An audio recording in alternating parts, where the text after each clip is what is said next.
मेरे लाडले भाई ध्यान से सुनो। तुम कह रहे हो कि तुम्हें 2026 में कुछ बड़ा करना है, पर पहले ये समझो कि बड़ा होता क्या है। क्या केवल धन कमा लेना बड़ा है? क्या ऊंचे पद पर बैठ जाना बड़ा है? दुनिया की दृष्टि में जो बड़ा है वो प्रभु की दृष्टि में बहुत छोटा हो सकता है। अगर तुम सच में सफलता चाहते हो तो ये सफलता का सत्संग अपने हृदय में उतार लो। अगर तुम अपनी इंद्रियों के गुलाम हो, अगर तुम सुबह अपने आलस्य को नहीं जीत सकते, अगर तुम अपने मोबाइल की छोटी सी स्क्रीन के आकर्षण को नहीं छोड़ सकते, तो तुम दुनिया क्या जीतोगे? 2026 तुम्हारा तब होगा जब तुम आज को जीतोगे। सफलता बाहर की वस्तु नहीं है, ये तुम्हारे भीतर के अनुशासन का परिणाम है। जिस दिन तुम अपने मन के कहने पर चलना बंद कर दोगे और अपने विवेक बुद्धि के कहने पर चलना शुरू कर दोगे, समझ लेना तुम्हारी विजय यात्रा शुरू हो गई। समय की बर्बादी साक्षात मृत्यु है। तुम कहते हो 2026 में बड़ा करना है, लेकिन तुम्हारा आज का समय कहाँ जा रहा है? व्यर्थ की बातों में, दूसरों की बुराई करने में, या केवल कल्पना की दुनिया में जीने में। जैसे हम भोजन करते हैं शरीर के लिए, वैसे ही बुद्धि के लिए सही विचार चाहिए। कुसंग, गलत साथ और गलत कंटेंट से बचो। एक दिन जोश में आकर 18 घंटे काम करना सफलता नहीं है। हर रोज नियम से, बिना थके, बिना रुके अपने लक्ष्य की ओर बढ़ना ही असली तपस्या है।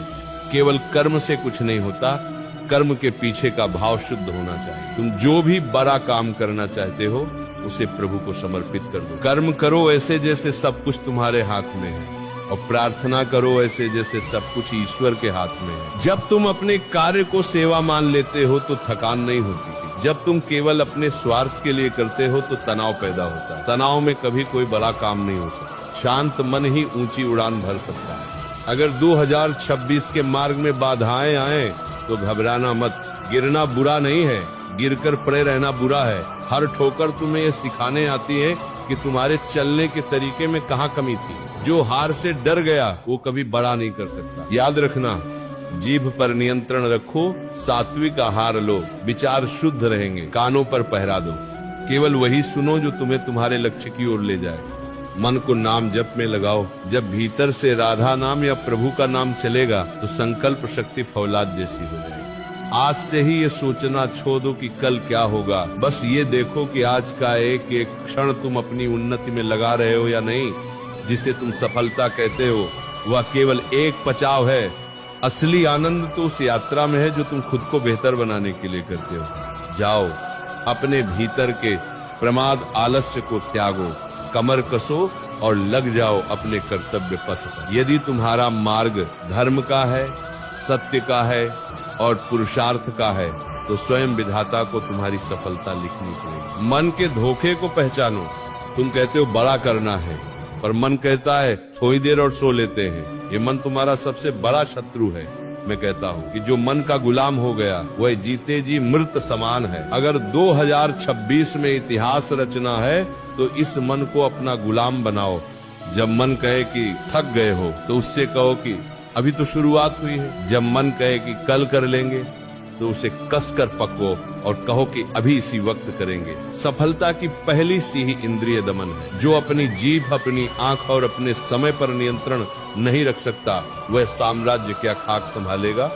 दुनिया में जितने भी महापुरुष हुए उनमें एक बात समान थी, फोकस, एकाग्रता। जैसे अर्जुन को केवल पक्षी की आंख दिखती थी, वैसे ही तुम्हें 2026 का अपना वो लक्ष्य दिखना चाहिए। बीच में क्या आ रहा है?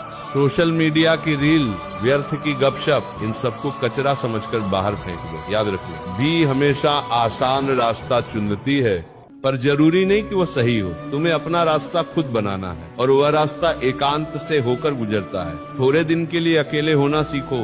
भी में रहोगे तो भी जैसे ही बन जाओगे। एकांत में रहोगे तो निखर जाओगे।